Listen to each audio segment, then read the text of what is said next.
হ্যাঁ হ্যাঁ, সেটা তো বটে, কারণ সব ধরনের গানই শুনতে পছন্দ করি।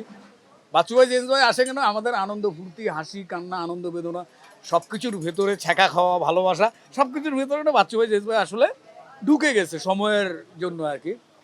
তাছাড়া আমরা একটা সময় তো নচিকেতার অ্যালবাম বেরোতো, এই তুমি কি আমায় ভালোবাসো, এগুলো তো শুনতাম, অঞ্জন দত্ত, সুমন।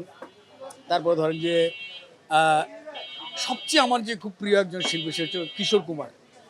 ওরে বাপ রে বাপ, আমার কাছে মনে হয় যে কিশোর কুমারের কোন গানটা আমি ফেলবো এমন মনে হয় আর কি।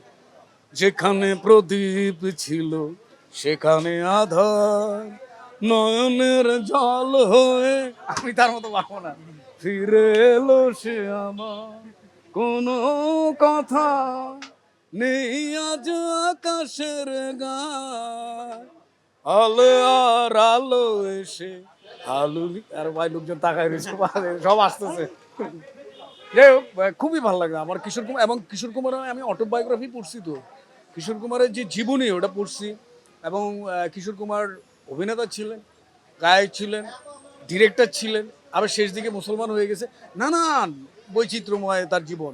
তারপরে একবার কার কাছে যেন টাকা পাইতো, টাকা পাইতো তার বাসার সামনে যে রাতের 1টা 1:30টার দিকে যে চিৎকার করছে আর কি। মানে এরকম নানান মানে বৈচিত্র্যময় ক্যারেক্টার ছিল আর কি কিশোর কুমারের। সো কিশোর কুমারটা টানে, দারুণভাবে টানে, অন্যরকমভাবে টানে, জীবনের রসদ দেয়, শক্তি দেয়, অনেক কিছু আর কি।